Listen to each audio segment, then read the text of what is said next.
ನಮಸ್ಕಾರ ಸ್ನೇಹಿತರೆ, ವಿಶ್ವವಾಣಿ ಟಿವಿ ಸ್ಪೆಷಲ್ನ ಈ ಒಂದು ವಿಶೇಷ ಸಿನಿಮಾ ಸೆಗ್ಮೆಂಟ್ಗೆ ಸ್ವಾಗತ. ನಾನು ಸುಜಯರಾಜ್. ಸ್ನೇಹಿತರೆ, ಬಹಳ ವರ್ಷಗಳ ನಂತರ ಇದೇ ನವೆಂಬರ್ 28ನೇ ತಾರೀಕು ಒಂದು ಮಕ್ಕಳ ಸಿನಿಮಾ ರಿಲೀಸ್ ಆಗ್ತಾ ಇದೆ. ಸಿನಿಮಾದ ಹೆಸರು ಪಾಠಶಾಲಾ ಅಂತ. 2018ರಲ್ಲಿ ಸರ್ಕಾರಿ ಹಿರಿಯ ಪ್ರಾಥಮಿಕ ಶಾಲೆ ಕಾಸರಗೋಡು ಸಿನಿಮಾ ರಿಲೀಸ್ ಆಗಿತ್ತು. ಸಾಕಷ್ಟು ಜನ ಮನ್ನಣೆಯನ್ನು ಗಳಿಸಿತ್ತು, ಜೊತೆಗೆ ರಾಷ್ಟ್ರ ಪ್ರಶಸ್ತಿಯನ್ನು ಕೂಡ ಬಾಚಿಕೊಂಡಿತ್ತು ಆ ಸಿನಿಮಾ. ಸೊ ಅದಾದ ನಂತರ ಈ ಥರದೊಂದು ಪ್ರಯತ್ನ ಮತ್ತೊಂದು ಸಲ ಆಗಿರುವಂಥದ್ದು. ಸೊ ಕನ್ನಡ ಚಿತ್ರರಂಗದಲ್ಲಿ ಈ ರೀತಿಯ ಒಂದು ಸಾಕಷ್ಟು ಪ್ರಯತ್ನಗಳು ಆಗಿರುತ್ತೆ. ಸೊ ಈ ಒಂದು ಸಿನಿಮಾ ಕೂಡ ಆ ಥರದೊಂದು ಇತಿಹಾಸ ಸೃಷ್ಟಿ ಮಾಡಲಿ ಅಂತ ಆಶಿಸ್ತಾ ಈಗ ಚಿತ್ರತಂಡವನ್ನು ನಾನು ವೆಲ್ಕಮ್ ಮಾಡ್ಕೊಳ್ತೀನಿ. ವೆಲ್ಕಮ್ ಟು ದ ಶೋ 4 ಜನಕ್ಕೂ ಕೂಡ.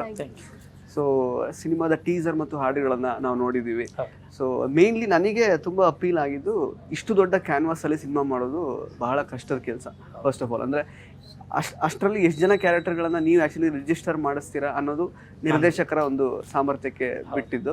ಸೊ ಬಟ್ ಸಾಂಗ್ಗಳಲ್ಲಿ ಮತ್ತು ಟೀಸರಲ್ಲಿ ಒಂದು ಆತ್ಮ ಅಂತೂ ಇದೆ. ತೀರ್ಥಹಳ್ಳಿ ಭಾಗದ ಕಥೆಯನ್ನು ಹೇಳ್ತಾ ಇದ್ದೀರಾ, ಜೊತೆಗೆ ಆ ಒಂದು ನೆಲದ ಸೊಗಡು ಕೂಡ ತುಂಬ ಚೆನ್ನಾಗಿ ನಮಗೆ ಒಂಥರ ರಾಚ್ತಾ ಇದೆ ಮುಖಕ್ಕೆ. ಸೊ ಫಸ್ಟ್ಲಿ ಎಷ್ಟು ನರ್ವಸ್ ಆಗಿದ್ದೀರಾ, ಎಷ್ಟು ಎಕ್ಸೈಟ್ಮೆಂಟ್ ಇದೆ? ಸಿನಿಮಾ ರಿಲೀಸ್ ಆಗಲಿಕ್ಕೆ ಕೆಲವೇ ದಿನಗಳಷ್ಟೇ ಬಾಕಿ. ಏನು ಹೇಳ್ತೀರಾ? ಎಕ್ಸೈಟ್ಮೆಂಟ್ ಅಂತೂ ಇದ್ದೇ ಇರುತ್ತೆ, ಪ್ರತಿ ಸಿನಿಮಾಗೂ ಇರುತ್ತೆ. ಅಂದ್ರೆ ಎಕ್ಸೈಟ್ಮೆಂಟ್ ಅಂದ್ರೆ ಯಾವ ರೀತಿ ಅಂದ್ರೆ ಇದನ್ನ ಹೆಂಗ್ ರಿಸೀವ್ ಮಾಡ್ತಾರೆ ಅಂತ. ಆದ್ರೆ ನಾವು ಬೇಸಿಕಲಿ ಬರೆಯೋ ಹೊತ್ತಿಗೆ ಇದು ಕನೆಕ್ಟ್ ಆಗುತ್ತೆ ಅಂತ ಬರ್ದಿರ್ತೀವಿ, ಬಟ್ ನೋಡೋ ಹೊತ್ತಿಗೆ ಆ ಪ್ರೇಕ್ಷಕರ ಮೂಡ್ ಮೇಲೆ ಕಂಟೆಂಟ್ಗಳು ಹೋಗುತ್ತೆ. ಸೊ ಇದರಲ್ಲಿ ತುಂಬಾ ಚಾಲೆಂಜಿಂಗ್ ಸರ್. ನೀವು ಹೇಳ್ದಂಗೆ ಇಷ್ಟು ದೊಡ್ಡ ಕ್ಯಾನ್ವಸ್ ಅಂದ್ರೆ ನಾನೇ ಔಟ್ಪುಟ್ ಮೊನ್ನೆ ನೋಡಿದಾಗ ನನಗೆ ಆಶ್ಚರ್ಯ, ಇಷ್ಟು ಜನನ ಇಟ್ಕೊಂಡು ವರ್ಕ್ ಮಾಡಿದೀವ ಅಂತ. ಬಟ್ ಒಂದು ಇತ್ತು ನಮಗೆ ಸರ್, ಸಿನಿಮಾ ಅಂದ್ರೇ ಸಂಭ್ರಮ, ಒಂದು ಅಬ್ಬರ, ಅದಿರಬೇಕು, ಒಂದು ಸಂಸ್ಕೃತಿ, ಆ ಥರದ್ದೇ ಯೋಚನೆಗಳಲ್ಲಿ ಇರ್ತಿದ್ದು ನಾವು. ಈಗ ನಾವು ನಂದೊಂದು 16-17 ಸೀರಿಯಲ್ಲು ಸಿನಿಮಾ ಅಂತ ಎಕ್ಸ್ಪೀರಿಯನ್ಸ್. ಈಗ ನಾನು ರವಿಚಂದ್ರನ್ ಹತ್ರ ಅಸ್ಟೆಂಟಾಗಿ ಮಂಜಿನಾನಿ ಮಾಡಬೇಕಾದ್ರೆ ನಾವು ಆ ಸೆಟ್ಗಳಲ್ಲಿ ನಮಗೆ ಗೊತ್ತಿತ್ತು ಅಷ್ಟು ದೊಡ್ಡ ಕ್ರೌಡ್ನ ಹೆಂಗೆ ಹ್ಯಾಂಡ್ಲ್ ಮಾಡ್ತಿದ್ವಿ. ಹಂಗಾಗಿ ನನಗಿದೇನು ಅಂಥದ್ದೇನು ಅನಿಸಿಲ್ಲ. ಬಟ್ ಇಲ್ಲಿ ಇನ್ನೊಂದು ಏನಂದರೆ ಅಲ್ಲಿ ಪ್ರೊಫೆಷನಲ್ ಆರ್ಟಿಸ್ಟ್ಗಳು ಜಾಸ್ತಿ, ಇಲ್ಲಿ ಏನೂ ಗೊತ್ತಿಲ್ಲದಿದ್ದವ್ರೆ ಎಲ್ಲ ಫಸ್ಟ್ ಟೈಮ್.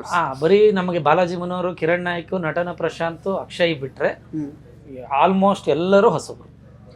ಆದರೆ ಸಿನಿಮಾದಲ್ಲಿ ನೀವು ಸಾಂಗ್ ನೋಡಿದ್ರಿ, ಹೊಸಬ್ರು ಅನ್ಸಲ್ಲ. ಸಿನಿಮಾದಲ್ಲೂ ಅಷ್ಟೇ ಸರ್, ಈವನ್ ಇಂಥ ಒಂದು ಮಕ್ಕಳಿಂದ ಹಿಡಿದು ದೊಡ್ಡವ್ರವರೆಗೂ ಒಬ್ರು ಹೊಸಬ್ರು ಅಂತ ಅನ್ಸಲ್ಲ. ಅಲ್ಲಿವರೆಗೂ ನಾನು ಈಗ ಸದ್ಯಕ್ಕೆ ಕೆಲಸದಲ್ಲಿ ಗೆದ್ದಿದ್ದೀನಿ.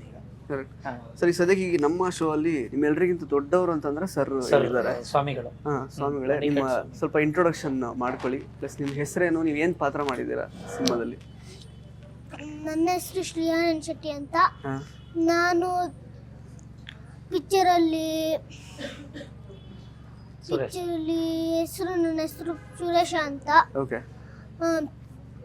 ಅದರಲ್ಲಿ ಪಿಕ್ಚರಲ್ಲಿ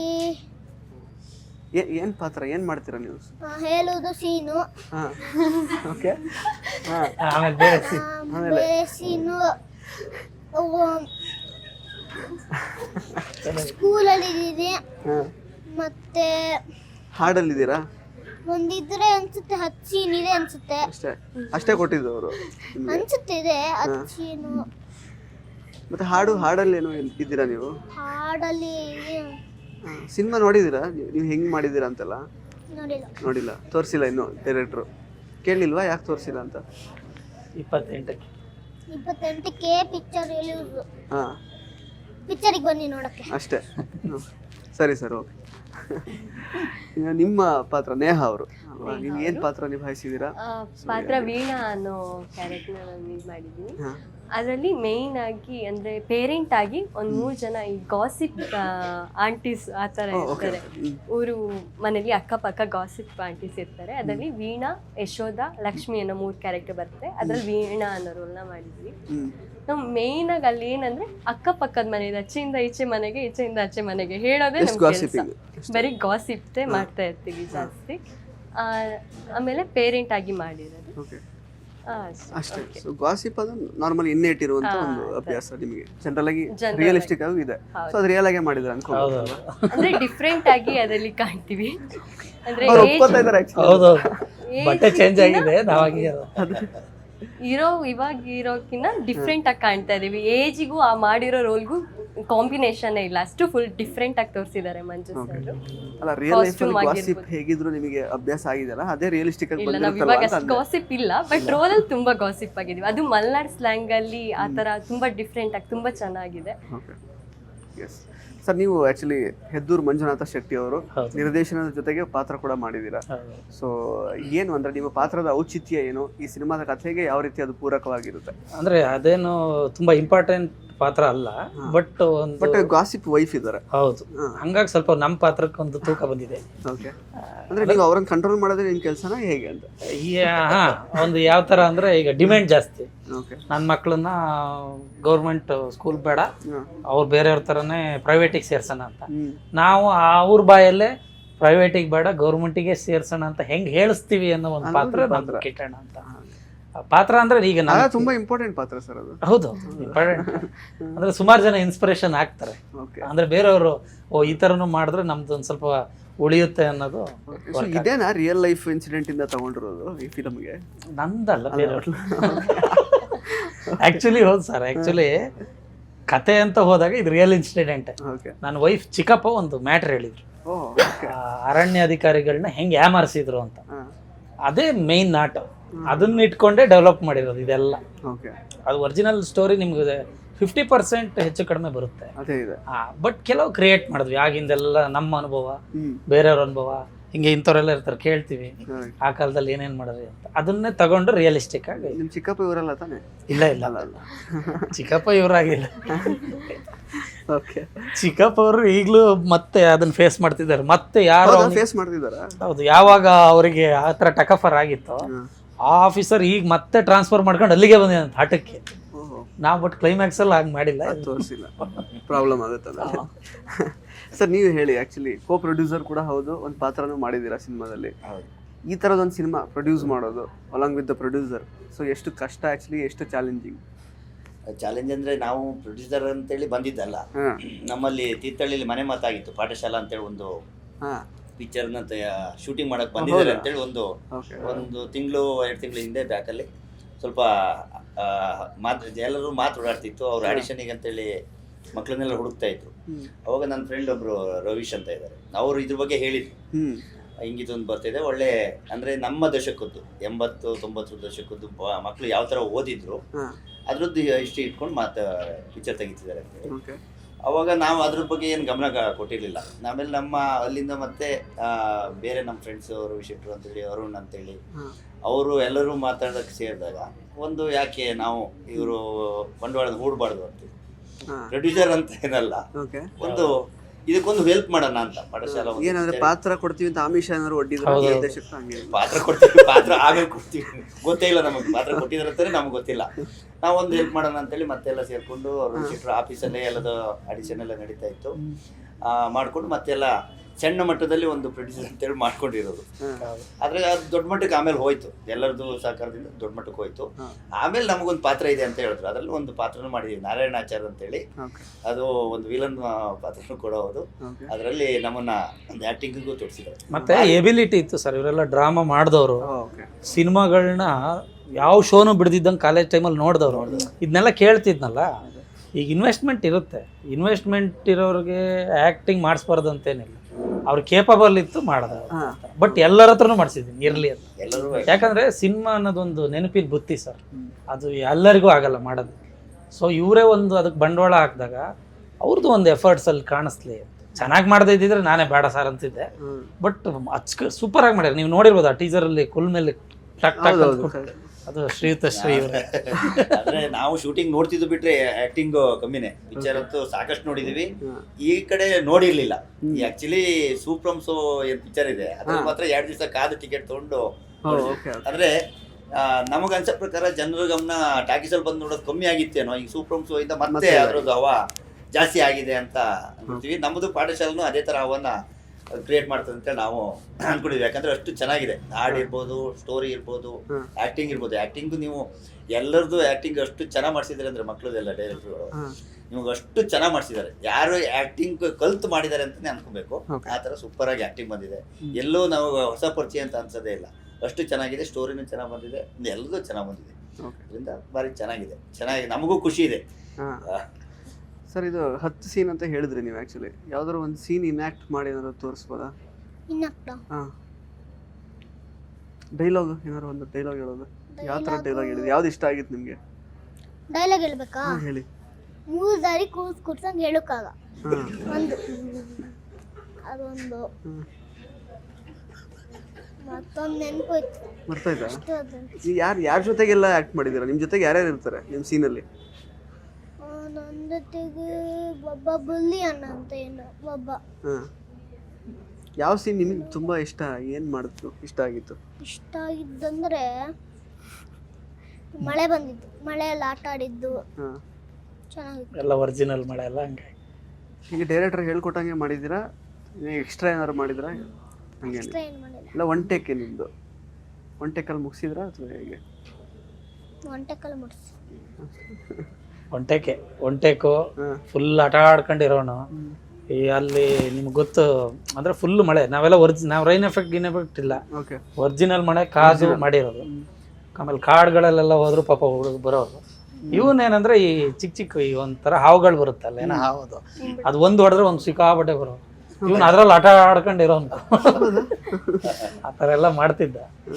ಆಮೇಲೆ ಒಂದು ಚಡ್ಡಿ ತೆಗಿಯೋದು ಒಂದು ಶಾರ್ಟ್ಸ್. ಓಕೆ, ಇವ್ರ ಅಮ್ಮ ಬಂದು, ಬೇಡ ಮಗನೇ ಮರ್ಯಾದೆ ಹೋಗುತ್ತೆ, ಒಳಗಡೆ ಒಂದು ಅಂಡರ್ವೇರ್ ಇರಲಿ, ಚಡ್ಡಿ ಬೇಡ, ಓಕೆ, ಏಯ್ ನೀ ಸಿನಿಮಾ ಎಲ್ಲ ಹಾಳು ಮಾಡ್ತೀಯ ಹೋಗು ಅಂತ ಹೇಳಿದ. ಓಕೆ. ಅಷ್ಟು ಡೆಡಿಕೇಟೆಡ್ ಆರ್ಟಿಸ್ಟ್. ಯಾಕೆ ಹಂಗೆ ಹೇಳಿದ್ರಿ ನೀವು? ನ್ಯಾಚುರಲ್ ಆಗಿರಲಿ ಅಂತನಾ? ನ್ಯಾಚುರಲ್ ಆಗಿ ಬರಲಿ ಅಂತ. ಓಕೆ, ನಿಮಗೇನು ಸಮಸ್ಯೆ ಇಲ್ಲ ಅದು? ಅದು ಚಡ್ಡಿ ತೆಗ್ದಿದ್ರಲ್ಲ, ಅದೇನು ಸಮಸ್ಯೆ ಆಯ್ತಾ ನಿಮಗೆ ಅಂತ? ಹಂಗೇನಿಲ್ಲ, ಸೀನ್ ಅಷ್ಟೇ ಅದು. ಈಗ ಥಿಯೇಟ್ರಲ್ಲಿ ಎಲ್ಲ ನೋಡ್ತಾರಲ್ಲ, ನಿಂಗೆ ಬೇಜಾರಾಗಲ್ವಾ ನಿಮಗೆ? ಇಲ್ಲ. ಅವ್ರು ನೋಡೋರು ನೋಡ್ಕ. ಅಲ್ಲ, ಇದು VFX ಏನಾದ್ರು ಮಾಡ್ಬೋದಿತ್ತಲ್ಲ? ಅದೇನು ಬೇಡ ಅಂತ ನೋಡಿ, ಅದು ದುಡ್ಡು ಉಳಿಸಿದಾರೆ ಅವ್ರ ಪ್ರೊಡ್ಯೂಸರ್ಗೆ. ನೈಸ್. ಯಾಕೆ ಫುಲ್ ಸೈಲೆಂಟ್ ಆಗಿದ್ದೀರಿ ಇವತ್ತು? ಗೊತ್ತಿಲ್ಲ, ಬೆಳಗ್ಗೆ ತಿಂಡಿ ತಿಂದಿಲ್ಲ? ತಿಂದಿದ್ದು. ಮತ್ತೆ ಇಷ್ಟಪಟ್ಟು ತಿಂದಿಲ್ವಾ? ಅದೇ ಕೊಡ್ಸಿದ್ರಾ? ಏನು ತಿಂದ್ರಿ? ಇವತ್ತು ಪನ್ನೀರ್ ರೈಸ್. ಓಕೆ. ಸೆಟ್ಟಲ್ಲೆಲ್ಲ ಹೆಂಗಿರ್ತಾ ಇತ್ತು ಟ್ರೀಟ್ಮೆಂಟ್, ಫುಡ್ ಎಲ್ಲ? ಚೆನ್ನಾಗಿತ್ತು. ಚೆನ್ನಾಗಿ ನೋಡ್ಕೊಳ್ತಿದ್ರಾ? ಸ್ಕೂಲ್ಗೆಲ್ಲ ರಜೆ ಹಾಕಿದ್ರಾ ಶೂಟ್ ಮಾಡುವಾಗ? ಹಾಕಿದ್ದೀವಿ. ಖುಷಿ ಆಗ್ತಿತ್ತಾ ರಜೆ ಕೊಟ್ಟರು ಅಂತ ಸ್ಕೂಲಲ್ಲಿ? ಇಲ್ಲ. ಇವನು ಬೆಂಗಳೂರಲ್ಲಿ ಓದೋದು, ಅಲ್ಲಿಗೆ ರಜೆ ಹಾಕೊಂಡು ಬಂದು ಮಾಡಿ ಚೆನ್ನಾಗಿ ಆ್ಯಕ್ಟ್ ಮಾಡ್ಕೊಂಡು ಮತ್ತೆ ಹೋಗೋದು. ಓಕೆ, ಹಾಗೆ. ನೇಹವ್ರೆ, ನೀವು ಹೇಳಿ. ಆ್ಯಕ್ಚುಲಿ ಈಗ ಗಾಸಿಪ್ ಮಾಡೋದ್ರಲ್ಲಿ ನೀವೀಗ ಸ್ವಲ್ಪ ಸಮರ್ಥರು ಅಂತ ಅವ್ರು ನಿಮ್ಮನ್ನು ತಗೊಂಡಿದ್ದಾರೆ ಆ್ಯಕ್ಚುಲಿ ಪಾತ್ರಕ್ಕೆ. ಏನೇನು ಅಂದರೆ ಶೂಟಿಂಗ್ ಸೆಟ್ಟಲ್ಲೆಲ್ಲ ಯಾವ್ದಾದ್ರು ಎಕ್ಸ್ಪೀರಿಯನ್ಸಸ್ ನಿಮಗೆ ತುಂಬ ಚಾಲೆಂಜಿಂಗ್ ಅಂತ ಅನಿಸಿದ್ದು? ಡೈಲಾಗ್ಸ್ ಇರ್ಬೋದು, ನಿಮ್ಗೇನೋ ಒಂದು ಸೀನ್ ಇರ್ಬೋದು, ಡಬ್ಬಿಂಗ್ ಮಾಡಿರ್ತೀರಾ, ಯಾವ ಥರ ಇದೆ ಔಟ್ಪುಟ್ ಎಲ್ಲ, ಅದ್ರ ಬಗ್ಗೆ ಎಲ್ಲ ಹೇಳೋದಾದ್ರೆ. ನಿರ್ದೇಶಕರ ಬಂದ್ಬಿಟ್ಟು ತೀರ್ಥಹಳ್ಳಿದೇ ಇರೋದ್ರಿಂದ ನಮ್ಗೆ ಸ್ಲ್ಯಾಂಗ್ ಇದೇನು ಪ್ರಾಬ್ಲಮ್ ಆಗ್ತಿರ್ಲಿಲ್ಲ. ಅಂದ್ರೆ ನಾವ್ ಅಲ್ಲೇ ಬೆಳೆದಿದ್ದು, ಅಲ್ಲೇ ಆ ಸ್ಲ್ಯಾಂಗಿನ ಫುಲ್ ಎಲ್ಲದೂ ಹಿಡ್ತಾ ಇತ್ತು. ಹಾಗಾಗಿ ಏನೇ ಡೈಲಾಗ್ ಕೊಟ್ಟು ನಾವು ಮನೇಲೆ ನಾರ್ಮಲ್ ಆಗಿ ಮಾತಾಡ್ದಂಗೆ ಅನಿಸ್ತಿತ್ತು. ನಮಗೆ ಡೈಲಾಗಿಂದ ಏನೂ ಪ್ರಾಬ್ಲಮ್ ಆಗ್ತಿರ್ಲಿಲ್ಲ. ಮತ್ತೆ ಆಲ್ಮೋಸ್ಟ್ ಅಂದ್ರೆ ನಾನು ಶಾರ್ಟ್ ಮೂವಿ ಎಲ್ಲ ಮಾಡಿದ್ದೆ ಫಸ್ಟ್, ಹಂಗಾಗಿ ಕ್ಯಾಮ್ರಾ ಫೇಸಿಂದು ಅಷ್ಟು ನನಗೆ ಅಷ್ಟು ಅನಿಸ್ತಾ ಇರಲಿಲ್ಲ. ಸೊ ಹಂಗಾಗಿ ನನಗೆ ಈಸಿಯಾಗೆ ಮಾಡಿದೆ. ಆಕ್ಟಿಂಗ್ ಬ್ಯಾಕ್ಗ್ರೌಂಡ್ ಏನಾದ್ರು ಇದೆಯಾ ನಿಮಗೆ? ಇಲ್ಲ, ಏನು ಇಲ್ಲ. Short films? Short films. First ವೇಷ ಅನ್ನೋ ಥಿಯೇಟರ್ ಮೂವಿ ಮಾಡಿದ್ದೆ, ಗುಮ್ಟಿ ಅಂತ ಒಂದು ಮೂವಿ ಮಾಡಿದ್ದೆ ನಾನು. ಹೆಂಗ್ ಚೂಸ್ ಮಾಡಿದ್ರು ನಿಮ್ಮನ್ನ ನಿರ್ದೇಶಕರು ಈ ಸಿನಿಮಾಗೆ? ಪಾಠಶಾಲೆಗೆ ನಂದು ಕಾಲೇಜಲ್ಲಿ ಆಡಿಷನ್ ಬಂದಿದ್ರು ಇವರು. ಓಕೆ. ನೆಕ್ಸ್ಟ್ ನಾನು ಇವ್ರ ಆಫೀಸಿಗೆ ಬಂದಿದ್ವಿ. ಅವಾಗ ಇವ್ರು ಡೈಲಾಗ್ ಕೊಟ್ಟು ಎಲ್ಲದನ್ನೂ ಸೆಲೆಕ್ಷನ್ ಮಾಡ್ತಾ ಇದ್ರು ಆಡಿಷನ್ ಅಲ್ಲಿ. ನಮ್ಗಂದ್ರೆ ಸ್ಲ್ಯಾಂಗ್ ಹಿಡ್ತಾ ಇತ್ತು ಅಲ್ಲಿ. ಆಲ್ಮೋಸ್ಟ್ ಅವ್ರಿಗೆ ಮೇನ್ ಬೇಕಾಗಿದ್ದು ಸ್ಲ್ಯಾಂಗ್, ಮಲ್ನಾಡ್ ಸ್ಲ್ಯಾಂಗ್ ಬೇಕಿತ್ತು. ಅದು ನನಗೆ ಚೆನ್ನಾಗಿತ್ತು. ಆಮೇಲೆ ಅಂದ್ರೆ ಸ್ವಲ್ಪ ಕಾನ್ಫಿಡೆನ್ಸ್ ಇತ್ತು ನನಗೆ, ಅಷ್ಟು ಇದಿರ್ಲಿಲ್ಲ. ಸೊ ಹಂಗಾಗಿ ಏನೋ ಇಷ್ಟ ಆಗಿ ಕಂಬಳಿ ಒಳಗೆ ಬನ್ನಿ ಅನ್ನೋ ಸೀನ್ ಮಾತ್ರ ಮನೋರಸ್ ಆಗಿದ್ಬಿಟ್ರೆ ಮತ್ತೆ ಈಗ ಫಸ್ಟ್ ಏನು ಸೀನ್ ಅದು? ಅದು ಅದೇ ಹೇಳಿದ್ನಲ್ಲ ಸರ್, ಈಗ ಪ್ರೈವೇಟ್ ಸ್ಕೂಲಿಗೆ ಸೇರಿಸಿ ಅಂತ ಕಾಟ ಕೊಟ್ಟರೆ ಅದು ಹ್ಯಾಂಡ್ಲ್ ಮಾಡ್ಬೇಕಾದ್ರೆ, ಆಮೇಲೆ ಪ್ರೈವೇಟ್ ಸ್ಕೂಲು ಬೇಡ ಗೌರ್ಮೆಂಟ್ ಸ್ಕೂಲಿಗೆ ಹೋಗ್ಲಿ, ನೀವು ಫಸ್ಟ್ ಕಂಬಳಿ ಒಳಗೆ ಬನ್ನಿ ಅನ್ನೋದು ಅದೇ ಪಂಚ್ ಡೈಲಾಗ್. ಓಕೆ. ಯಾರು ಈ ಡೈಲಾಗ್ ಒಂದು ಕಟ್ ಮಾಡಿ ಅನ್ನೋ ಒಳಗೆ ಅದು ಲೇಡೀಸ್ ಅಂದ್ಮೇಲೆ ಸ್ವಲ್ಪ ಗೋಲ್ಡ್ ಆ ಥರ ಎಲ್ಲ ಜಾಸ್ತಿ ಅವರಿಗೆ ಇದೆ ಇರುತ್ತಲ್ವಾ. ನೀವು ಹಂಗಾದ್ರೆ ಗೋಲ್ಡ್ ಕೊಡಿಸ್ತೀರಾ ಹಾಗಾದ್ರೆ, ಆ ಥರ ಎಲ್ಲ ನಾನು ಅವ್ರನ್ನ ಅಟ್ರಾಕ್ಟ್ ಮಾಡೋದು. ಅವ್ರ ಪಕ್ಕದ ಮನೆಯವ್ರು ಅವ್ರಿಗೆ ಆ ಗೋಲ್ಡ್ ತಗೊಂಡಿದ್ದಾರೆ ನೋಡಿ, ನನಗೆ ಅದನ್ನ ಕೊಡಿಸ್ತೀರಾ ಅಂತ ಡೈಲಿ ಆ ಥರ ಡೀಲ್ ಮಾಡ್ಕೊಳ್ಳೋ ಥರ ಆ ಥರ. ಬಟ್ ಈಗ ಮೊದಲನೇ ಸಿನಿಮಾನೇ ಈ ತರ ಗಾಸಿಪ್ ಆಂಟಿ ಪಾತ್ರ ಅನ್ನೋ ತರ, ಮತ್ತೆ ಯಾರಿಗೋ ಮದುವೆ ಆಗಿರುತ್ತೆ, ಮಗು ಇರುತ್ತೆ ಅಂತೆಲ್ಲ ಹೇಳಿದಾಗ ನಿಮಗೇನು ಅನಿಸಿಲ್ವಾ? ಈಗ ಜನರಲಿ ಇರುತ್ತೆ ಇವಾಗ ಹೀರೋಯಿನ್ ಆಗ್ಬೇಕು ಸಮಥಿಂಗ್ ಆ ಥರ ಅದೆಲ್ಲ, ಅವಾಗ ಏನು ಈ ಥರದೊಂದು ಆಫರ್ ಮಾಡಿದಾಗ ಏನು ಅನಿಸ್ತು ನಿಮಗೆ ಈ ಪಾತ್ರನ? ಇಲ್ಲ ಸರ್, ಏನಪ್ಪ ನಾನು ಆಂಟಿ ತರ ಕಾಣ್ತಿದ್ದೀನಿ ಆ ಥರ? ಇಲ್ಲ ಸರ್, ನನಗೆ ಆ ಗಿಲ್ಟಿ ಫೀಲೇ ಇಲ್ಲ. ನನ್ನ ಅಷ್ಟು ಚೆನ್ನಾಗಿ ಮಂಜು ಸರ್ ಅಲ್ಲಿ ತೋರಿಸಿದ್ದಾರೆ. ಸೊ ನನಗೆ ಅದು ನಾನು ಆಂಟಿ ರೋಲ್ ಮಾಡಿದ್ದೀನಿ ಅನ್ನೋ ಗಿಲ್ಟಿ ಫೀಲ್ ಅಂತೂ ನನಗೆ ನಿಜವಾಗ್ಲೂ ಇಲ್ಲ. ತುಂಬಾ ಚೆನ್ನಾಗಿ ತೋರಿಸಿದ್ದಾರೆ, ಚೆನ್ನಾಗೂ ಬಂದಿದೆ. ಅದನ್ನು ಆ ಕಾಸ್ಟ್ಯೂಮು ಅಷ್ಟೇ, ನನಗೆ ಅನ್ಸುತ್ತೆ ಅದ್ ನಾನೇನಾ ಅಂತ, ಆ ರೇಂಜಿಗೆ ಕಾಸ್ಟ್ಯೂಮ್ ಇದೆ. ಆಂಟಿ ಅನ್ನೋಕಿನ್ನ ಏನೋ ಡಿಫ್ರೆಂಟ್ ಆಗಿ ಕಾಣ್ತಾ ಇದೀವಿ.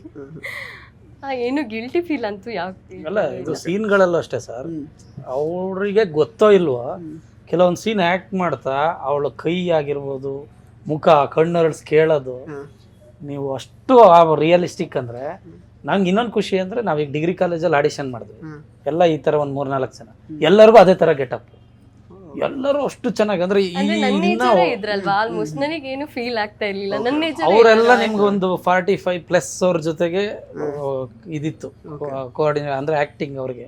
ಅಂದ್ರೆ ಅವಾಗ ಬೇಗ ಮದ್ವೆ ಮಾಡ್ತಿದ್ರಲ್ಲ, ಆಲ್ಮೋಸ್ಟ್ ಎಲ್ಲರೂ ಲೇಡೀಸ್ ಎಲ್ಲ ಸ್ವಲ್ಪ ಹೆಂಗಿರೋರು, ಇವ್ರು ಏಜ್ಡ್ ಇರೋ 80s 90s ಕತೆ ಅಲ್ಲ ಸರ್. ಇನ್ನು ಅದಕ್ಕೆ ಬಾಲಾಜಿ ಮನೋಹರ್ ಅವರು ಜೊತೆಗೆ ಅಕ್ಷಯ್ ನಾಯಕ್ ಅವರು ಇದ್ದಾರೆ.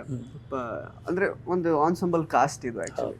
ಸೊ ದೊಡ್ಡ ಅಂದರೆ ದೊಡ್ಡ ಸಿನಿಮಾಗಳನ್ನು ಮಾಡಿರುವಂತಹ ಲೈಕ್ ಪ್ರತಿಭಾವಂತ ನಟರುಗಳು ಇದ್ದಾರೆ, ಹೊಸಬರು ಇದ್ದಾರೆ. ಅಂದರೆ ಆ ಒಂದು ಹೆಂಗೆ ನೀವು ಅದು ಇಬ್ಬರನ್ನು ಮ್ಯಾನೇಜ್ ಮಾಡುವಂತಹ ಒಂದು ಕೆಲಸವನ್ನು ಮಾಡಿದ್ರಿ, ಹಿಂಗೆ ಆಯಿತು ಓವರ್ ಆಲ್ ಔಟ್ಪುಟ್ ಎಲ್ಲ ನೋಡುವಾಗ ಖುಷಿ ಇದೆ ನಿಮಗೆ ಹೇಗೆ? ಹೌದೌದು ಸರ್, ಅದು ನನ್ಗೆ ಅದೊಂದು ಚಾಲೆಂಜ್ ಇತ್ತು. ಯಾಕಂದರೆ ಅವರೆಲ್ಲ ಟಕ್ ಅಂತ ತಗೊಂಡು ಅದು ಒಂದು ಕಣ್ಣು ಸನ್ನೆ ಅವ್ರದ್ದು ಮುಗಿಯೋದೊಳಗೆ ಇವ್ರು ಡೈಲಾಗ್ ತಗೊಬೇಕು. ಇದನ್ನೆಲ್ಲ ತುಂಬ ಡೀಟೇಲಿಂಗ್ ಆಗಿ ಹೇಳ್ಬಿಟ್ರೆ ಇವರು ಗಾಬರಿ ಆಗ್ಬಿಡ್ತಾರೆ. ಸೊ ಆ ಥರ ಏನು ಹೇಳ್ತಿರ್ಲಿಲ್ಲ. ಕರೆಕ್ಟ್ ಡೈಲಾಗ್ ವರ್ಷನ್ ಒಂದು ಇಟ್ಕೊಂಡ್ಬಿಟ್ಟು ಸ್ಪಾಟಲ್ಲೇ ಈ ಬಾಲಾಜಿ ಸರ್ ಬಂದ್ರು ಅಂದ್ರೆ ಬಾಲಾಜಿ ಸರು ಇವರು ಒಂದು ಫ್ರೆಂಡ್ಲಿ ಆಗೋ ಒಂದು ನೇಚರ್ ಕ್ರಿಯೇಟ್ ಮಾಡ್ಬಿಡ್ತಿದ್ದೆ ಅಲ್ಲೇ. ಸುಮ್ಮನೆ ಏನೋ ಒಂದು ಫನ್ ಮೂವ್ಮೆಂಟ್ ಹೇಳಿದ್ರೆ ಇವ್ರು ಹಂಗೆ ಹಿಂಗೆ ಅಂದ್ಬಿಟ್ರೆ ಅಲ್ಲೇ ಜೆಲ್ ಆಗ್ಬಿಡೋದು. ಇವ್ರಿಗೆ ಅವ್ರ ಮೇಲೆ ಭಯ ಹೋಯ್ತು, ಅವ್ರಿಗೆ ಇವ್ರ ಮೇಲೆ ಒಂದು ಏನೋ ಒಂದು ಇದಿತ್ತು, ಇವನ್ನ ಚೆನ್ನಾಗಿ ಮಾಡಿಸ್ಬೇಕಂತ. ಮತ್ತು ಬಾಲಾಜಿ ಮನೋಹರ್ ಸರ್ ಎಲ್ಲ ಹೆಂಗೆ ಅಂದರೆ ಈಗ ಅವ್ರ ಜೊತೆ ಒಳ್ಳೊಳ್ಳೆ ಶೃಂಗೇರಿ ಕೇಶವ್ ಗುತ್ತಳ್ಕೆ ಅಂತ ಕಾಮಿಡಿಯನ್ನು ತುಂಬ ಒಳ್ಳೊಳ್ಳೆ ಪ್ರತಿಭಾವಂತರಿದ್ದಾರೆ. ಆದರೆ ಅವ್ರಿಗೆ ಸಿನಿಮಾ ಗ್ರಾಮರ್ ಗೊತ್ತಿರಲ್ಲ, ಅದನ್ನ ಬಾಲಾಜಿ ಸರ್ ನಾನು ಹಿಂಗೆ ಬಂದು ಹಿಂಗೆ ನೋಡೋದಕ್ಕೂ ಹಿಂಗೆ ಮಾಡ್ಬೇಕು, ಇಷ್ಟೇ ಟೈಮಿಂಗು, ಅದನ್ನೆಲ್ಲ ಡೀಟೇಲ್ ಆಗಿ ಅವ್ರಿಗೆ ಹೇಳ್ತಾ ಇದ್ರು. ನಾನು ಫುಲ್ ಇಂಟರ್ಫಿಯರ್ ಆಗ್ತಿರ್ಲಿಲ್ಲ, ಕೆಲವು ಕಡೆ ಫ್ರೀ ಬಿಡ್ತಿದ್ದೆ. ಫ್ರೀ ಬಿಟ್ರೆ ನನ್ಗೆ ಏನ್ ಬೇಕು. ಸಿನಿಮಾಟೋಗ್ರಾಫರ್ ಕೂಡ ಆಕ್ಚುಲಿ ಜೊತೆಗೆ ಸಿನಿಮಾಟೋಗ್ರಾಫರ್ ಹೆಂಗೆ ಅಂದ್ರೆ ಸರ್, ನಮಗೆ ಈಗ ಸುಮಾರು ಟೈಮಿಂದ ಕೇಳ್ತಾ ಇದ್ರು ನೀವು ಮಾಡೋಣ. ಇದಕ್ಕೆ ಕರೆಕ್ಟಾಗಿ ನಂಗೆ ಸಿಕ್ತು, ಒಂದು ಮಾಡೋಣ. ನಂಗೆ ಇನ್ನೊಂದು ಏನಂದ್ರೆ ರಿಪೀಟೆಡ್ ವರ್ಕ್ ಮಾಡೋದು ಇಷ್ಟ ಆಗಲ್ಲ. ನಾ ಡೈರೆಕ್ಷನ್ ಡಿಪಾರ್ಟ್ಮೆಂಟಲ್ಲಿ ಅಷ್ಟೇ, ರವಿ ಸರ್ ಹತ್ರ, ಮುರಳಿ ಮೋಹನ್ ಸಾರು, ಅಶೋಕ್ ಕಶ್ಯಪ್ ಸಾರು, ಆಮೇಲೆ ಚಂದ್ರಮುಖಿ ಪ್ರಾಣಸಿಕೆ ಡೈರೆಕ್ಟರ್, ಹಿಂಗೆ ಬಂದಿರೋದು ನನಗೆಲ್ಲ ಫ್ಲೇವರು ಗೊತ್ತಿರಬೇಕು. ನಾನೀಗ ಆರ್ಟಿಸ್ಟ್ ಹತ್ರನೂ ಅದೇ ಎಕ್ಸ್ಪೆಕ್ಟ್ ಮಾಡೋದು. ನೆಕ್ಸ್ಟು ಇನ್ನೂ ಬೇರೆ ಥರ ಮಾಡಬೇಕು. ಈ ಹೊಸಬ್ರನ್ನ ಹಳಬ್ರ ಜೊತೆ ಮಿಂಗಲ್ ಮಾಡಿದ್ರೆ ಒಂದು ಫ್ಲೇವರ್ ಇರುತ್ತೆ, ಅದು ಬೇಕಿತ್ತು. ಸಿನಿಮಾ ಇವಾಗ ನೋಡಿದ್ಮೇಲೆ ನಾನು ಕಾನ್ಫಿಡೆಂಟ್ ಸರ್. ಆದರೆ ನಿಮ್ಗೆ ಗೊತ್ತಿದೆ ಈಗ ರೀಚ್ ಮಾಡೋದ್ರ ಮೇಲೆ ನಮ್ಮ ಲೈಫ್ ಇರುತ್ತೆ. ಆಮೇಲೆ ಹೊಸಬ್ರು ಅಂತ ಕೆಲವರು ಅಸಡ್ಡೆ ಮಾಡ್ತಾರೆ. ನಾವು ಪ್ರೇಕ್ಷಕರಿಗೆ ಏನು ಹೇಳೋದು, ಟ್ರೈಲರ್ ನೋಡಿ, ಟ್ರೈಲರ್ ನೋಡಿದ್ಮೇಲೆ ನಿಮ್ಗೆ ಇಲ್ಲಿಗೆ ಅನಿಸ್ತಾ ದಯವಿಟ್ಟು ಬಂದರೆ ನಮ್ಮಂಥ ಇನ್ನೊಂದಿಷ್ಟು ಕಂಟೆಂಟ್ ಡೈರೆಕ್ಟರ್ಗಳಿಗೆ ಒಂದು ಜೀವ ಸಿಗುತ್ತೆ, ಒಂದಿಷ್ಟು ಪ್ರೊಡ್ಯೂಸರ್ಗಳು ಬರ್ತಾರೆ ಆ ಥರ. ಸರ್ ಇವಾಗ 28ಗೆ ರಿಲೀಸ್ ಆಗ್ತಿದೆ, ನಿಮಗೆ ಗೊತ್ತಿರುತ್ತೆ ಈ ತಿಂಗಳಲ್ಲೇ ಆಲ್ಮೋಸ್ಟ್ ನಿಯರ್ಲಿ 30+ ಸಿನಿಮಾ ರಿಲೀಸ್ ಆಗ್ತಿದೆ. ನಿನ್ನೆ 7 cinema, next week like 8 cinema ಆ ಥರದ್ದೆಲ್ಲ. ಸೊ ಅಂದರೆ ತುಂಬಾನೇ ಔಟ್ ಆಫ್ ದ ಬಾಕ್ಸ್ ಏನಾದರೂ ಒಂದು ಕಂಟೆಂಟ್ ಇದ್ರೆ ಮಾತ್ರ ಜನ ಅದಕ್ಕೆ ಬರ್ತಾರೆ, ಅಂದ್ರೆ ಪ್ರೀತಿ ತೋರಿಸ್ತಾರೆ ಅದೆಲ್ಲ. ಈಗ ನಿಮ್ಮ ಸಿನಿಮಾದಲ್ಲಿ ಎಂಗೇಜ್ಮೆಂಟ್ ಫ್ಯಾಕ್ಟರ್ ಅಂತ ಅಂದ್ಕೊಳ್ಳೋದಾದ್ರೆ ಹೆಂಗೆ, ಈಗ ಎಷ್ಟರ ಮಟ್ಟಿಗೆ ಇರುತ್ತೆ ಎಂಗೇಜ್ಮೆಂಟ್ ಫ್ಯಾಕ್ಟರ್? ಸ್ಕ್ರೀನ್ ಪ್ಲೇ ಯಾವ ರೀತಿ ಇರುತ್ತೆ, ಎಷ್ಟು ಮಟ್ಟಿಗೆ ಜನಗಳಿಗೆ ಅದು ಹೊಸದು ಅಂತ ಅನಿಸುತ್ತೆ ನಿಮ್ಮ ಪ್ರಕಾರ? ಅದೇ ಸರ್, ಅವರು ಈಗ ಟ್ರೈಲರಲ್ಲಿ ನಾನು ಕೊಡ್ತೀನಿ, ಅವ್ರಿಗೊಂದು ಏನೇನು ವಿಚಾರಗಳಿರುತ್ತೆ ಅನ್ನೋದು ಬರುತ್ತೆ. ಬಟ್ ಅವ್ರು ಫುಲ್ಲು ಒಂದು ಬೇರೆ ಸಿನಿಮಾ ಹೆಂಗಾದ್ರೂ ನೋಡಲಿ, ಈ ಸಿನಿಮಾ ಅವ್ರಿಗೊಂದು ಟೂರ್ ಸರ್, ಒಂದು ಮಲ್ನಾಡ್ ಟೂರು. ಅವ್ರ ಥಿಯೇಟ್ರಲ್ಲಿ ಇರೋ ಫೀಲಲ್ಲಿ 100% ಇರೋಕ್ಕಾಗಲ್ಲ, ಒಂದು ಜಗತ್ತಿಗೆ ಹೋಗಿ ಬರ್ತಾರೆ. ಈಗ ನಿಮ್ಗೆ ಗೊತ್ತು, ದೊಡ್ಡ ದೊಡ್ಡ ಮೂವಿಗಳೆಲ್ಲ ಅವ್ರ ಒಂಥರ ಫ್ಯಾಂಟಸಿ ಮೂವಿಗಳಲ್ಲಿ ಬೇರೆ, ಇದು ಕಲ್ಚರಲ್ಲಿ ಕಮರ್ಷಿಯಲ್ ಟಚ್ ಸಣ್ಣಕ್ಕೆ. ಅವ್ರಿಗೆಲ್ಲೂ ಸಿನಿಮಾದಲ್ಲಿ ಇದೀವಿ ಅಂತ ಅನ್ಸಲ್ಲ. ಒಂದು ಊರಲ್ಲಿ ಹೋಗ್ಬಿಟ್ಟು ಬಂದೆ ಅನ್ನೋದೊಂದು ಅದಂತೂ 100% ಇದೆ. ಎಂಗೇಜ್ ಮಾಡ್ತೀವಿ. ಸಾಂಗ್ ಆಗಿರ್ಬೋದು, ಅದು ನೇಚರ್ ಆಗಿರೋದು, ಆ ಡೈಲಾಗ್ ಬ್ಯೂಟಿ ಆಗಿರ್ಬೋದು, ಡೈಲಾಗ್ ಬ್ಯೂಟಿಗೆ ತಕ್ಕಂಗೆ ಬ್ಯಾಕ್ಗ್ರೌಂಡ್ ಬ್ಯೂಟಿ, ಅದೆಲ್ಲ ಅವ್ರಿಗೆ 100% ಸಿಗುತ್ತೆ. ನಮಗೆ ಚಾಲೆಂಜ್ ಏನಂದರೆ ಅವರಿಗೆಲ್ಲ ತೋರಿಸ್ಬೇಕು, ಇಷ್ಟೊಳ್ಳೆ ಸಿನಿಮಾ ಮಾಡಿ ನಮ್ಮ ಕರ್ನಾಟಕ ಜನತೆಗೆ ತೋರಿಸ್ಬೇಕು ಅನ್ನೋದು ಇದೆ. ಅದು ಅದೇ ನಿಮ್ಮ ಮೂಲಕ, ಇನ್ನು ಅವ್ರ ಮೂಲಕ ಅವ್ರವರೇ ಕರ್ಕೊಂಬಂದು ಅದೊಂದು ಏನೋ ಸಿನಿಮಾ ಮಾಡೋದಲ್ಲ ಸರ್, ಆಗೋದು ಅನ್ನೋದು ನಾವು ಆ ಥರ ಒಂದೇನೋ ಒಂದು ಆಗಬೇಕು. ಓಕೆ, ಅವರೇ ನೀವು ಹೇಳಿ. ಆ್ಯಕ್ಚುಲಿ ಈಗ ತುಂಬ ಒಂದು ದೊಡ್ಡ ಕಾಸ್ಟ್ ಅಂಡ್ ಕ್ರೂ ಇರೋ ಸಿನಿಮಾ ಇದೆ. ಆ್ಯಕ್ಚುಲಿ ಅಫ್ಕೋರ್ಸ್ ಸಿನಿಮಾ ಗೆದ್ದರೆ ಅಂದರೆ ಪ್ರತಿಯೊಂದು ಪಾತ್ರನೂ ಅದು ಇಂಪ್ಯಾಕ್ಟ್ ಫುಲ್ ಆಗಿರುತ್ತೆ, ಜನರಿಗೆ ಎಲ್ರಿಗೂ ಅದು ಇಷ್ಟ ಆಗುತ್ತೆ. ಸೊ ನಿಮ್ದೇನು ಎಕ್ಸ್ಪೆಕ್ಟೇಷನ್ ಇದೆ, ಇದಾದ್ಮೇಲೆ ಅವಕಾಶಗಳು ಬರುತ್ತೆ ಅಂತನ, ಏನು ಅಂದರೆ ಮುಂದೆ ಯಾವ ರೀತಿ ಪಾತ್ರಗಳನ್ನು ಮಾಡಬೇಕು ಅಂತ ಬರುತ್ತೆ ಅನ್ನೋ ಎಕ್ಸ್ಪೆಕ್ಟೇಷನ್ಸ್ ತುಂಬ ಇದೆ ಸರ್. ಅಂದರೆ ಇವಾಗ ಇರೋ ಥರನೂ ಅವ್ರು ಚೂಸ್ ಮಾಡ್ಬೋದು, ಆ ಥರ ಆ ಥರ ರೋಲ್ಗೂ ಚೂಸ್ ಮಾಡ್ಬೋದು. ಹಾಗಾಗಿ ಬರುತ್ತೆ ಅನ್ನೋ ಕಾನ್ಫಿಡೆನ್ಸ್ ತುಂಬ ಇದೆ. ಅಂದರೆ ನ್ಯಾಚುರಲ್ ಆಗಿ ಮಾಡಿದೀವಿ ನಾವು. ಅಂದರೆ ಯಾವುದು ಎಷ್ಟಿದೆ ಸ್ಕ್ರೀನ್ ಸ್ಪೇಸ್ ನಿಮ್ಮದು ಫಿಲಮಲ್ಲಿ? ಎಷ್ಟು ನಿಮಿಷ ಕಾಣಿಸ್ಕೋತೀರಾ ನೀವು? ಫುಲ್ ಇದ್ದಾರೆ ಸರ್. ಇದೊಂದು ಏನಂದ್ರೆ ಒಂದು 60-70 ಜನ ಇರ್ಬೋದು ಸರ್. ಓಕೆ, ನಿಮಗೆ ಸ್ಟಾರ್ಟ್ ಇಂದ ಎಂಡ್ ವರೆಗೂ ಯಾರು ಮರ್ತೋಗಲ್ಲ, ಹಂಗೆ ಸ್ಕ್ರೀನ್ ಪ್ಲೇ ಹೋಗಿ ಯಾರು ಮರ್ತೋಗಲ್ಲ. ಜನ ಇದೀವಿ, ಅಷ್ಟು ಜನನು ಕ್ಯಾರಿ ಆಗಿದೀವಿ ಫಸ್ಟ್ ಇಂದ ಲಾಸ್ಟ್ ವರೆಗೂ. ಮಿಡಲ್ ಅಲ್ಲಿ ಬಂದು ಹೋಗ್ತಾರೆ ಎಲ್ಲರೂ, ಅಷ್ಟೇ ಬಿಟ್ರೆ ಎಲ್ಲರೂ ಕ್ಯಾರಿ ಆಗಿದೀವಿ. ಓಕೆ ಸರ್, ನೀವು ಹೇಳಿ, 28ಕ್ಕೆ ರಿಲೀಸ್ ಆಗ್ತಿದೆ, ಎಲ್ಲೆಲ್ಲಿ ಎಷ್ಟೆಷ್ಟು ಸೆಂಟ್ರಲ್ ರಿಲೀಸ್ ಮಾಡ್ತಿದ್ದೀರಾ, ಯಾವ ಥರ ಪ್ಲ್ಯಾನ್ಸ್ ಇದೆ? ಮಕ್ಕಳ ಸಿನಿಮಾ ಏನಾದರೂ ಸರ್ಕಾರದಿಂದ ಏನಾದರೂ ಪೂರಕವಾಗಿ ಏನಾದರೂ ಸಪೋರ್ಟ್ ಇದೆಯಾ? ಹೌದು, ಯಾವ ರೀತಿ ರಿಲೀಸ್ ಮಾಡ್ತಿದ್ದೀರಾ, ಹೇಗೆ ಅಂತೇಳಿ ಒಂದು ರಿಟರ್ನ್ ತೊಗೊಳಕ್ಕೆ ನಮ್ಮ ಏನು ಶಿಕ್ಷಣ ಸಚಿವರು ಇದ್ದಾರೆ, ಅವ್ರ ಹತ್ರ ಇದು ಮಾಡ್ತಾ ಇದ್ದೀವಿ. ಟ್ರೈಲರ್ನ ಸಹಿತ ಮಾಡೋಣ ಅಂತೇಳಿ. ಮತ್ತೆ ಒಳ್ಳೆ ಮಕ್ಕಳು ಪಿಕ್ಚರ್ ಇದೆ ನಮ್ಮಲ್ಲಿ, ಪಾಠಶಾಲಾ ಅಂತ ಟೈಟ್ಲ್ ಇದೆ, ಅದರಲ್ಲೇ ಇದೆ, ಎರಡೂ ಇದೆ. ಒಂದು ಲೇಖನಿ ಇದೆ, ಒಂದು ಬಂದೂಕು ಇದೆ.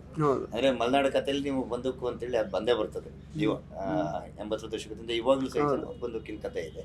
ಅದ್ರ ಜೊತೆಗೆ ಪಾಠಶಾಲಾ ಅನ್ನೋದು ಇದೆಯಲ್ಲ, ಅವಾಗಿನ ದಶಕದಲ್ಲಿ ಯಾವ ಥರ ಮಕ್ಕಳು ಓಡಿರ್ತದೆ ಎಲ್ಲ ನಮ್ಮ ಮಲೆನಾಡು ಭಾಗ ಎಲ್ಲದ ಕಡೆನೂ, ಅಂದರೆ 4-5 ಡಿಸ್ಟಿಕಲ್ಲಿ ದೊಡ್ಡ ಮಟ್ಟದಲ್ಲಿ ಮಾಡಬೇಕು, ಪ್ರಚಾರ ಮಾಡಬೇಕು. ಆಮೇಲೆ ಕ್ಯಾರಿ ಆಗಿ ನಾವು ಆಲ್ ಓವರ್ ಸ್ಟೇಟನ್ನು ಮಾಡಬೇಕಂತೇಳಿ ಪ್ಲಾನ್ ಮಾಡ್ಕೊಂಡಿದ್ದೀವಿ. ಅದು 100% ಏನು ನಮ್ಮ ಡೈರೆಕ್ಟರ್ ಹೇಳಿದ್ರು, ಎಲ್ಲರಿಗೂ ಎಲ್ಲ ಜನರಿಗೂ ಥಿಯೇಟರ್ ಬಂದು ನೋಡಿದಂಥ ಎಲ್ಲ ಜನರಿಗೂ ಯಾವುದೇ ಕಾರಣಕ್ಕೂ ಅದು ಬೇಜಾರಾಗಂಥ ಸ್ಟೋರಿ ಇಲ್ಲ. ಹಾಡು ಸಹಿತ ಹಾಡಲ್ಲಿ ನಿಮಗೆ ನೋಡಿದ್ರಿ ಗೊತ್ತಿದೆ, ಹಾಡಂತೂ ಸಖತ್ತಾಗಿ. ಈಗ ಇನ್ನೊಂದು ಮಂಗಳವಾರ ಬರುತ್ತೆ ಮನೆ ಮಾತು ಮಲೆನಾಡು ಅಂತ, ಅದೊಂದು ನಾವು ಮಲೆನಾಡಿಗೆ ಒಂದು ಆ್ಯಂಥಮ್ ಸಾಂಗ್ಸ್, ಅದ್ರ ಬಗ್ಗೆ ಅಂತೂ ನಮ್ಗೆ 200 ಪಟ್ಟು ಕಾನ್ಫಿಡೆಂಟ್ ಇದೆ. ತುಂಬಾ ಚೆನ್ನಾಗಿದೆ. ಅದು ಸುದೀಪ್ ಸರಿಗೆ ಕಳಿಸಿದೀವಿ, ಅವ್ರ ಸಾಂಗ್ ನೋಡಿ ಲವ್ ಸಿಂಬಲ್ ಕಳಿಸಿ ಟೈಮ್ ಸಿಗ್ತಾ ಇಲ್ಲ ಅವ್ರಿಗೆ. ಬೈ ಚಾನ್ಸ್ ಅವ್ರಿಗೆ ನಮ್ಮ ರಿಲೀಸ್ ಡೇಟ್ ಒಳಗೆ ಸಿಕ್ಕರೆ ಮನೆಯಲ್ಲಾರು ಕರೆದು ಲಾಂಚ್ ಮಾಡ್ತಾರೆ. ಬೈ ಚಾನ್ಸ್ ಆಗದಿದ್ರು ಅವ್ರ ಆಶೀರ್ವಾದ ಇರುತ್ತೆ. ಅವ್ರು ಲೈಕ್ ಕೊಟ್ಟಿದ್ದು ಇದು ಮಾಡಿದ್ದು ನಮ್ಮ ರಾಜೀವ್ ಆಮೇಲೆ ಪ್ರದೀಪ್ ಪಾಪ ಸಾಂಗ್ ಕಳಿಸಿ ಅವರು ತುಂಬಾ ಇಷ್ಟಪಟ್ರು ಆ ಸಾಂಗ್. ಟೈಮ್ ಸಿಗ್ತಾ ಇಲ್ಲ, ನೋಡೋಣ ಗಾಡ್ ಗ್ರೇಸ್ ಅಷ್ಟರೊಳಗಾದ್ರೆ ಅವರೇ ರಿಲೀಸ್ ಮಾಡಿಕೊಡ್ತಾರೆ.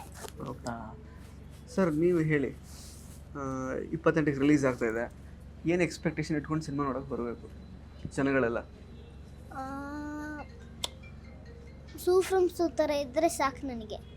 ಪಿಚ್ ಇಟ್ಟಾಗಬೇಕಷ್ಟೇ. ಪಿಕ್ಚರ್ ಇಟ್ಟಾದರೆ ಏನಾದರೂ ಆಗುತ್ತೆ. ಬೇರೆ ಪಿಕ್ಚರ್ ಏನು ಮಾಡಬೇಕಂತ ಆಸೆ ಇದೆ. ಇವಾಗ ಏನು ಓದ್ತಾ ಇದ್ದೀರಾ ನೀವು? ಫಸ್ಟ್ ಸ್ಟ್ಯಾಂಡರ್ಡಲ್ಲಿ ಓದ್ತಿದ್ದೆ. ಬೇರೆ ಆಫರ್ ಬಂದಿದೆಯಾ ಸಿನಿಮಾದೆಲ್ಲ? ಇದು ರಿಲೀಸ್ ಆದ್ಮೇಲೆ ಬರುತ್ತೆ. ಕಾಲ್ ಶೀಟ್ ಕೊಡ್ತೀರಾ ಅಂತ ಈ ಸರ್ ಜೊತೆ ಮತ್ತೊಂದ್ಸಲ ಮಾಡ್ತೀರಾ ಸಿನಿಮಾ? ಓಕೆನಾ? ಏನು ತೊಂದರೆ ಇಲ್ಲ, ಸ್ಟ್ರಿಕ್ಟ್ ಏನಿಲ್ವ ಅವರು? ಸರ್ ನವೆಂಬರ್ 28ಕ್ಕೆ ನೀವು ಎಲ್ಲಿ ಸಿಗ್ತೀರಾ, ಯಾವ ಥಿಯೇಟ್ರಲ್ಲಿ? ನನಗೆ ಗೊತ್ತಿಲ್ಲ. ನೀವು ಬ್ಯುಸಿ ಇರ್ತೀರಾ ಅವತ್ತು? ಇಲ್ಲ ಬೆಂಗಳೂರಲ್ಲೇ ಇರ್ತೀರಾ ಒಟ್ಟಿನಲ್ಲಿ? ಬೆಂಗಳೂರು. ಬಟ್ ಸ್ಕೂಲೆಲ್ಲ ಇರುತ್ತಲ್ಲ? ಸ್ಕೂಲು ಬೆಂಗಳೂರಲ್ಲಿ. ಅಲ್ಲ, ಪಿಕ್ಚರಿಗೆ ಬರೋದಾದ್ರೆ ರಜಾ ಹಾಕಿ ಬರ್ತೀರಾ? ಸ್ಕೂಲ್ ಇರುತ್ತಲ್ಲ 28ಗೆ. 28 ರಜೆ ಹಾಕಿ ಬರ್ತೀರಾ? ರಜೆ ಹಾಕಿ ಬರ್ತೀನಿ. ಓಕೆ, ಅಷ್ಟೇ, ಪರ್ಮಿಷನ್ ಸಿಗುತ್ತೆ. ಓಕೆ ಸರ್, ನೀವು ಹೇಳಿ, ಏನು ಎಕ್ಸ್ಪೆಕ್ಟೇಷನ್ ಇಟ್ಕೊಂಡು ಸಿನಿಮಾಗೆ ಜನ ಬರಬೇಕು? 28ನೇ ತಾರೀಕು ಏನಾಗ್ಬೋದು ಎಕ್ಸ್ಪೆಕ್ಟೇಷನ್ಸ್ ಅಂತ ಅಂದರೆ ಸರ್, ನಮ್ಮ ಮಲೆನಾಡನ್ನ ನಾವು ತುಂಬ ಚೆನ್ನಾಗಿ ತೋರಿಸಿದ್ದೀವಿ. ಅದೊಂದು. ನೆಕ್ಸ್ಟ್ ಸ್ಲ್ಯಾಂಗ್, ಇದೆಲ್ಲದು ಮಿಕ್ಸ್ ಆಗಿ ಫುಲ್ ಎಲ್ಲದು ಎಂಟರ್ಟೈನ್ಮೆಂಟ್ ಇದೆ, ಯಾವುದು ಕಮ್ಮಿ ಅಂತ ಇಲ್ಲ. ಇದನ್ನು ಫುಲ್ಫಿಲ್ ಎಲ್ಲದು ಮಾಡ್ತೀವಿ ನಾವು. ನಿಮ್ಗೆ ಏನು ಎಕ್ಸ್ಪೆಕ್ಟ್ ಬಂದಿರ್ತೀರೋ ಅದೆಲ್ಲದನ್ನು ಫುಲ್ಫಿಲ್ ಮಾಡ್ತೀವಿ. ಅದಕ್ಕೋಸ್ಕರ ಬರಲೇಬೇಕು ಅಂತ. Yes, thank you so much 4 ಜನಕ್ಕೂ ಕೂಡ. ಸೊ ಒಳ್ಳೆಯದಾಗಲಿ ನಿಮ್ಮ ಇಡೀ ತಂಡದ ಶ್ರಮಕ್ಕೆ ಮತ್ತು ಪ್ರಯತ್ನಕ್ಕೆ ಅಂತ ನಾನು ಆಶಿಸ್ತೀನಿ. All the best. Thank you sir. ನಿಮ್ಮ ಯೂಟ್ಯೂಬ್ ಚಾನಲ್ಗೂ ಧನ್ಯವಾದ. ನಮ್ಮಂಥ ಹೊಸಬರಿಗೆಲ್ಲ ಒಂದು ಪ್ರೇರೇಪಣೆ. ನಿಮಗೂ ಒಳ್ಳೇದಾಗಲಿ, ನಮಗೂ ಒಳ್ಳೇದು ಮಾಡಿ ಜನರು ಬರೋಂಗಾಗಲಿ ಅಂತ ಕೇಳ್ಕೊಂಡು. Okay okay yes sir, all the best. Thank you thank you. So ಸ್ನೇಹಿತರೆ, ಇದಾಗಿತ್ತು ಪಾಠಶಾಲಾ ಸಿನಿಮಾ ತಂಡದ ಮಾತುಗಳು. ಈ ಒಂದು ಸಿನಿಮಾ ನವೆಂಬರ್ 28ನೇ ತಾರೀಕು ರಾಜ್ಯಾದ್ಯಂತ ಬಿಡುಗಡೆ ಆಗ್ತಾ ಇದೆ. ಈ ಸಿನಿಮಾನ ಚಿತ್ರಮಂದಿರಗಳಲ್ಲೇ ನೋಡಿ. ಧನ್ಯವಾದಗಳು. ಇಂಟ್ರೆಸ್ಟಿಂಗ್ ಮತ್ತು ಇನ್ಫಾರ್ಮೇಟಿವ್ ವಿಡಿಯೋಗಳನ್ನ ಮಿಸ್ ಮಾಡ್ಕೋಬೇಡಿ. ಈಗಲೇ ಸಬ್ಸ್ಕ್ರೈಬ್ ಮಾಡಿ.